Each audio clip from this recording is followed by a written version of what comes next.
তাহলে জামাই ষষ্ঠী তো চলেই এলো, আবার খাওয়া দাওয়ার একটা বড় পালা আসছে। আমি তো শ্বশুর বাড়ি যাচ্ছি, তার রাজসভার আর কে কে শ্বশুর বাড়ি যাচ্ছ একটু শুনি। আগে আমি যাচ্ছি মহারাজ। আমি তো যাচ্ছি। উফ, এই একটা দিনের জন্যে আমি সারাটা বছর অপেক্ষা করে থাকি। আর গোপাল, তুমি তুমি যাচ্ছ না শ্বশুর বাড়ি? হ্যাঁ মহারাজ, আমিও তো শ্বশুর বাড়ি যাচ্ছি। জামাই ষষ্ঠী তো শ্বশুর বাড়ি যেতেই হবে মহারাজ। জামাই ষষ্ঠীর ভুরি ভোজ বলে কথা। আমারও জামাই ষষ্ঠীতে শ্বশুর বাড়ি থেকে নিমন্ত্রণ আসে গোপাল। কেন মন্ত্রী মশাই, নিমন্ত্রণ না আসার তো আমি কোনো কারণ খুঁজে পাচ্ছি না। না, আসলে তুমি যে পরিমাণে খাওয়া দাওয়া করো তাতে তো একদিনেই তোমার শ্বশুর বাড়ির লোককে হাতে বাটি নিয়ে পথে বসার উপশম হয়। তাই আর কি বলছিলাম, শ্বশুর বাড়ি থেকে নিমন্ত্রণ পেলেও তাদের কথা একটু মাথায় রেখে বুঝে শুনে খেও, নাহলে কোন দিন দেখবে শ্বশুর বাড়ি থেকে নিমন্ত্রণ আসাই বন্ধ হয়ে যাবে। আমার শ্বশুর বাড়ি নিয়ে তো দেখছি আপনার অনেক চিন্তা মন্ত্রী মশাই। চিন্তা তো হবেই গোপাল, সবাই তো কষ্ট করেই অর্থ উপার্জন করে। দেখুন মন্ত্রী মশাই, আমি শ্বশুর বাড়ি গিয়ে বেশি খাই কিংবা কম খাই সেটা নিয়ে আপনাকে না ভাবলেও চলবে। হ্যাঁ, আপনি বরং নিজের চরকায় ভালো করে তেল দিন, কেমন? এই দেখো, ভালো কথা বললাম কিন্তু তোমার ভালো লাগলো না। পরে বুঝবে এই মন্ত্রীর কথা তেতো হলেও আসলে সত্যি। আপনার ওই উচ্ছের মতো চেহারা থেকে তেতো কথা ছাড়া কি বের হবে মন্ত্রী মশাই? কে? আমার উচ্ছের মতন চেহারা? আমার যদি উচ্ছের মতো চেহারা হয় তাহলে তোমার কুমড়ো মতন চেহারা। হ্যাঁ, আমার কুমড়োর মতো চেহারার জন্যই তো আমার মুখ দিয়ে মিষ্টি মিষ্টি কথা বের হয় মন্ত্রী মশাই। কারণ কুমড়ো মিষ্টি, আমিও মিষ্টি, আর উচ্ছে তেতো আর আপনিও তেতো। ঠিক আছে ঠিক আছে, তুমি আমাকে এরকম বললে তো আমি পরে তোমাকে দেখে নেব গোপাল। দেখুন না, মন ভরে দেখুন, দেখতে তো আর বাধা নেই। ঠিক আছে, আমিও দেখছি তুমি কিভাবে শ্বশুর বাড়ি জামাই ষষ্ঠী খেতে যাও। তোমার জামাই ষষ্ঠীর খাওয়া আমি যদি এবছর বন্ধ করতে না পারি তবে আমিও কৃষ্ণনগরের মন্ত্রী নয়।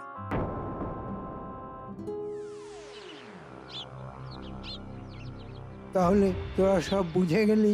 তাহলে আমি যেরকম যেরকম বললাম সেরকম করতে পারবি তো তোরা? এ আবার এমন কি কাজ মন্ত্রী মশাই? আপনি একেবারে এই ব্যাপারে নিশ্চিন্ত থাকুন, ধরুন আপনার কাজ হয়েই গেছে। তাহলে আমরা গোপালের শ্বশুর বাড়ি কবে যাব মন্ত্রী মশাই? যত তাড়াতাড়ি সম্ভব, কাল পারলে কালই চলে যা। কাল?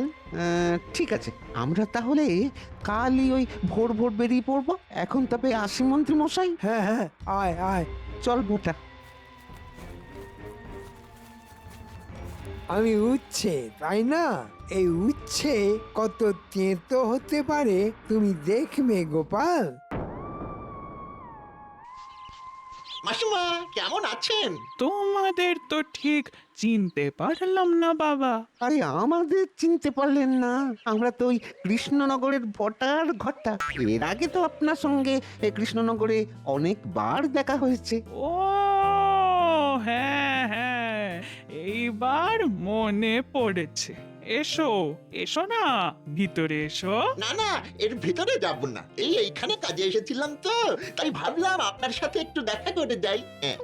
ভালো করেছো। তা বাবা, আমার জামাই মেয়ে ওরা কেমন আছে? ওরা ভালোই আছে। তা মাসিমা, সামনেই তো জামাই ষষ্ঠী, আপনি আবার আপনার মেয়ে জামাইকে ডাকবেন নাকি? হ্যাঁ বাবা, সব সময় তো আর জামাইদের খাওয়ানো হয়ে ওঠে না। বছরের ওই একটা দিন তো জামাইদের মুখে একটু ভালো মন্দ তুলে দিতে পারি। কিন্তু এই বয়সে এসে এত বড় একটা আয়োজন কি করতে পারবেন? আর তার মধ্যে ওই গোপালের যা খাওয়া, তাতে তো জোগাড় করতে করতেই সারা দিন পার হয়ে যাবে। শুধু কি খাওয়া, গোপালের মতো গিফটে আমি এই জন্য দেখিনি। ও জামাই ষষ্ঠীতে এসে আপনার টাকায় বসে বসে খাবে, কিন্তু নিজের পকেট থেকে একটি পয়সা খরচ করবে না। কি করব বলো বাবা, জামাই ষষ্ঠীতে তো জামাইদের খাওয়ানো নিয়ম, নিয়ম পালন তো আমায় করতেই হবে। না না, জামাইদের খাওয়াবেন ঠিক আছে, কিন্তু সেখানে তো কোনো বাধ্যবাধকতা নেই যে জামাই ষষ্ঠীতে সব জামাইকেই খাওয়াতে হবে। একজন জামাইকে খাওয়ালেই তো নিয়ম পালন হয়ে যায়, তাই না? তাছাড়া আপনার তো দুটো জামাই, শুনেছি ওই আপনার ছোট জামাই নাকি গোপালের মতো অত পেটুক নয়। আপনি বরং এই বছর ওই গোপালকে বাদ দিয়ে ছোট জামাইকেই বলে দিন, তাহলে আপনার ওই নিয়ম রক্ষাও হবে আর জামাই খাওয়ানোও হবে। কথাটা তোমরা মন্দ বলনি, কিন্তু জামাইকে না বললেও আমার মেয়েটাকে তো বলতেই হবে। তাহলে তাই করুন, শুধু গোপালের গিন্নিকেই ডাক দিন, আপনার শরীর বুঝে সব কিছু করবেন, কেমন তো? আমরা কিন্তু আপনার ভালোর জন্যই বললাম। হ্যাঁ হ্যাঁ বাবা, সে আমি বেশ ভালোই বুঝতে পেরেছি। আমি আজই আমার মেয়েকে জামাই ষষ্ঠীতে আসার জন্য চিঠি পাঠিয়ে দেব। আজ তাহলে আসি, আবার অন্য একদিন আসবো, কেমন?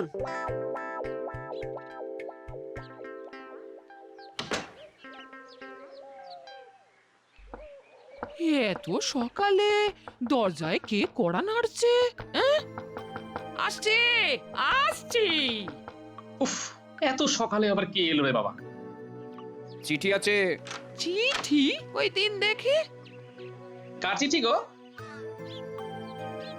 আমার মায়ের চিঠি গো। শাশুড়ি মায়ের চিঠি? জামাই ষষ্ঠীর নিমন্ত্রণ মনে হচ্ছে। কই দেখি দেখি চিঠিটা আমাকে দাও তো। জামাই ষষ্ঠীর নিমন্ত্রণ বলে কথা। হ্যাঁ, প্রিয় জামাই বাবা জীবন, আমি দুঃখের সঙ্গে জানাচ্ছি এই বছর জামাই ষষ্ঠীতে তোমাকে আমি নিমন্ত্রণ করতে পারছি না, কারণ তোমাকে পেট পুজো করানোর মতো ক্ষমতা আমার নেই। তাই এই বছর শুধু ছোট জামাইকেই ডাকছি, তুমি আমার মেয়েটাকে পাঠিয়ে দিও। এই বছর তো তোমাকে নিমন্ত্রণ করতে পারলাম না, পরের বছর তোমাকে নিমন্ত্রণ করার নিশ্চয়ই চেষ্টা করব। হ্যাঁ, বলেছিলাম সব সময় অমন খাই খাই করো না। ঠিকই আছে, সব সময় খাই খাই করলে এমনি অপমান কপালে জুটবে। হ্যাঁ,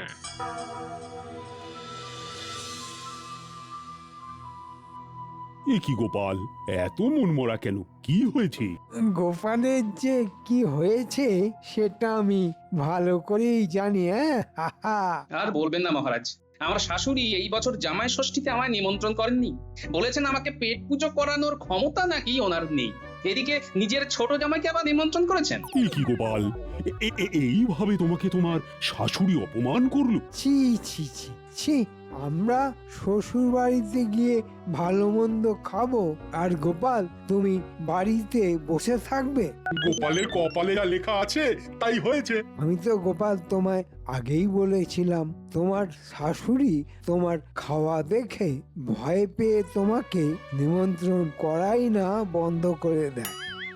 তোমার এই অতিরিক্ত খাওয়াটাই তোমার কাল হয়ে দাঁড়িয়েছে গোপাল। আরে গোপালকে তো গোপালের শাশুড়ি একেবারে খরচের খাতায় ফেলে দিল হে।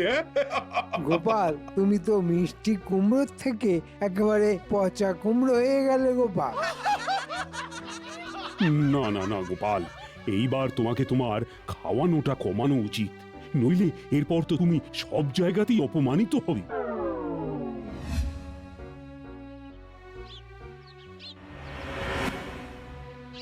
কি গোপাল দাদা, শুনলাম জামাই ষষ্ঠীতে তোমার শাশুড়ি নাকি তোমাকে নিমন্ত্রণ করেনি? এ মা!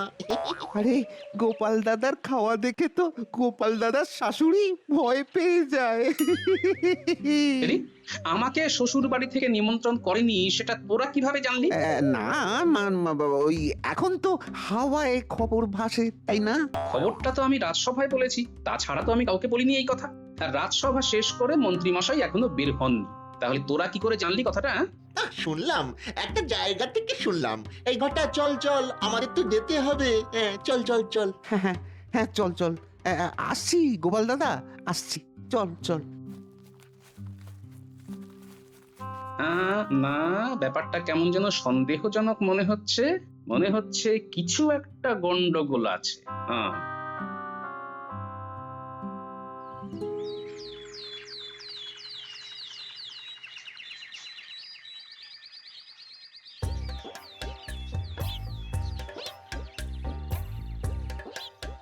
যাক, মোটামুটি সব গোছানো হয়ে গেছে। এইবার শুধু গরুর গাড়িতে চেপে সোজা একেবারে বাপের বাড়ি। ওহ, কতদিন মায়ের কাছে যাইনি।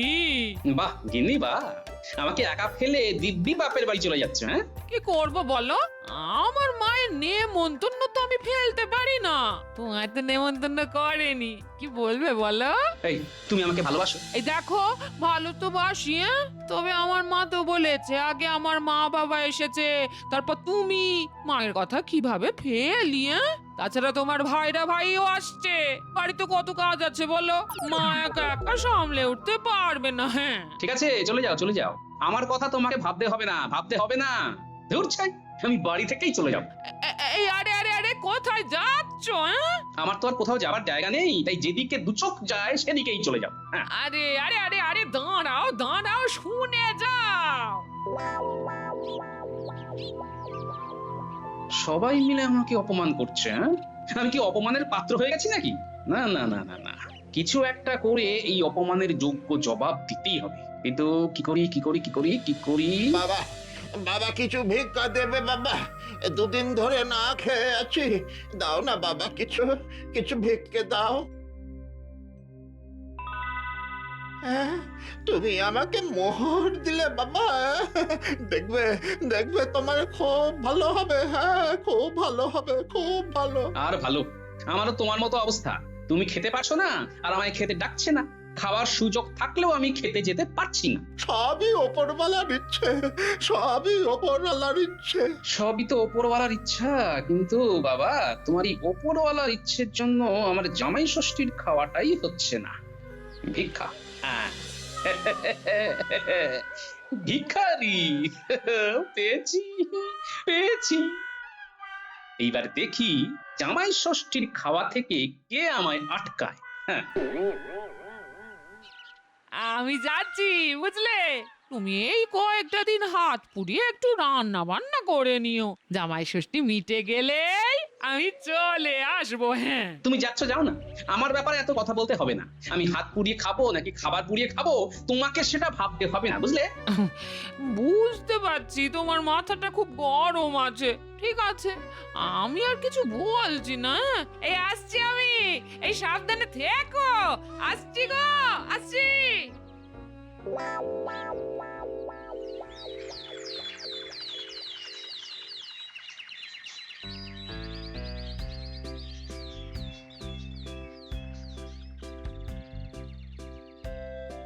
কি গোপাল দাদু, কোথায় যাচ্ছো? বাজার করতে যাচ্ছি। দাদু, কাল জামাই ষষ্ঠী আর আজকেও তুমি বাজার করতে যাচ্ছ? শ্বশুর বাড়ি যাবে না? আরে তোরা তো জানিস না, দাদুকে তো তার শ্বশুর বাড়ি থেকে জামাই ষষ্ঠীর নেমন্তন্নই করেনি। সে কি দাদু, তার মানে তুমি জামাই ষষ্ঠী করতে যাবে না? দাদু, আমরা কাল সবাই মামার বাড়ি যাচ্ছি, খুব মজা হবে। এই এই তোর মামা বাড়ি যাচ্ছিস জানা, তো সেটা আমায় শোনাচ্ছিস কেন? হ্যাঁ, না, আসলে তোমায় শোনালে খুব মজা পাই, তাই শোনাচ্ছি। আমার সাথে মশকরা করা? যা যা যা যা, এখান থেকে যা উচিত। সবার কাছে হাসির পাত্র হয়ে গেছি আমি। হ্যাঁ, ঠিক আছে, জামাই ষষ্ঠীর দিনটা আসতে দিক না, তারপর আমিও বোঝাবো এই গোপাল আসলে কি জিনিস। হ্যাঁ,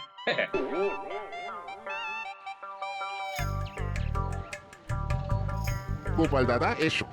এই কি দেবো বলো তো, কি দেবো? তোর দোকানের যত শসা যত গাজর আছে সব দিব। হ্যাঁ, এত শশা গাজর দিয়ে করবেটা কি? কাল তো জামাই ষষ্ঠী, তা শ্বশুর বাড়ি ওই মিষ্টির বদলে শশা গাজর নিয়ে যাবে নাকি? হ্যাঁ, আগে না, নিজে খাবো। এত শশা গাজর? এই শসা গাজর খেয়েই তো আজকের সারাটা দিন পেটটা ঠিক রাখতে হবে, যাতে কাল একেবারে কবজি ডুবিয়ে জামাই ষষ্ঠীতে খেতে পারে। এই শোন, তুই এত কথা না বলে শসা আর গাজরটা দিবি কিনা বল, না হলে আমি অন্য দোকানে যাব কিন্তু। আর কি হয়েছে বলো তো গোপাল দাদা, এত রাগ করছো কেন? দাঁড়াও দাঁড়াও দাঁড়াও, দিচ্ছি দিচ্ছি।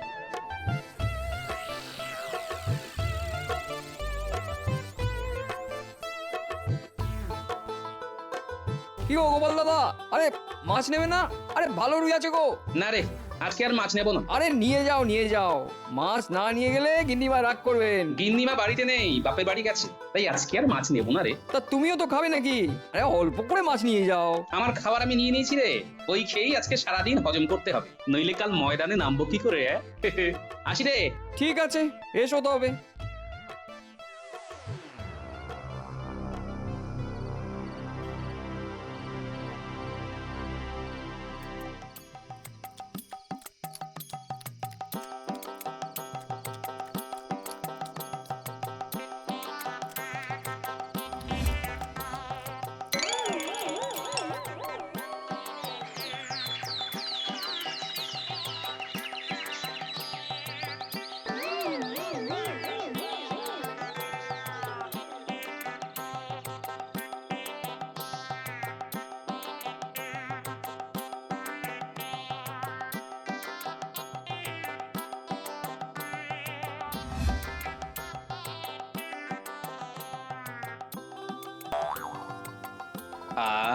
এ তো গন্ধেই পেট ভরে যাচ্ছে। মা, রান্না বান্না তো হয়েই এলো, এবার ছোট জামাইকে হাত মুখ ধুয়ে খেতে বসতে বল। হ্যাঁ মা, বলছি। বাবারে বাবা, এ তো দেখছি একেবারে এলাই কাণ্ড। কোনটা দিয়ে যে শুরু করবো? উড়িয়ে বাবারে বাবা। খাও বাবা, খাও খাও খাও খাও, মন ভরে খাও। এ বাবা, কে তুমি? এই পর দুপুর বেলা কোথা থেকে এলে? মা গো, আমায় কিছু খেতে দেবেন? অনেক দিন ধরে কিছু খাইনি, দয়া করে কিছু খেতে দিন। ইয়ে মানে? এই ভর দুপুর বেলা কেউ এলে তাকে খেতে দিতে হয়, নইলে গৃহস্থের অকল্যাণ হয়। মা, আমায় ফিরিয়ে দেবেন না, দুটো খেতে দিন। আহারে, এই আপনি বসুন বসুন, আমি আপনাকে খেতে দিচ্ছি। হ্যাঁ হ্যাঁ হ্যাঁ বাবা, তুমি এখানে বসো বসো। ওনাকে একটু ভাত দে। শুধু ভাত দেবেন? একটু ওই ডাল তরকারিও দিন। আপনার বাড়িতে তো আজ অনেক কিছু রান্না হয়েছে মা। আচ্ছা আচ্ছা বাবা, দিচ্ছি দিচ্ছি। এই নিন, খেয়ে নিন। হ্যাঁ, কি সুন্দর মাছের গন্ধ পাচ্ছি, একটু মাছ দেবেন? ওমা, দে মা, ওকে একটা মাছ দে। একটা মাছ চাইলাম, এই জন্য একটাই দেবেন? আরো দু তিনটে দিন মা। হ্যাঁ হ্যাঁ, দিচ্ছি দিচ্ছি। হ্যাঁ, দিচ্ছি। একটু মাংসও দিন, নইলে ওই মাংস কারোর হজম হবে না মা।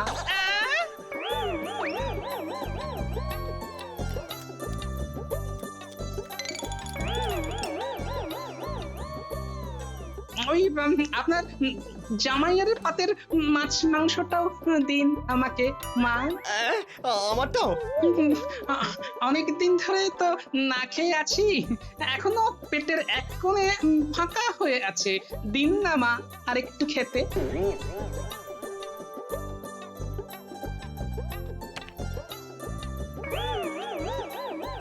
রান্নাগুলো খুবই ভালো হয়েছে, শেষ পাতে একটু দই মিষ্টি দিন মা। এই নিন, খান, সব খেয়ে নিন।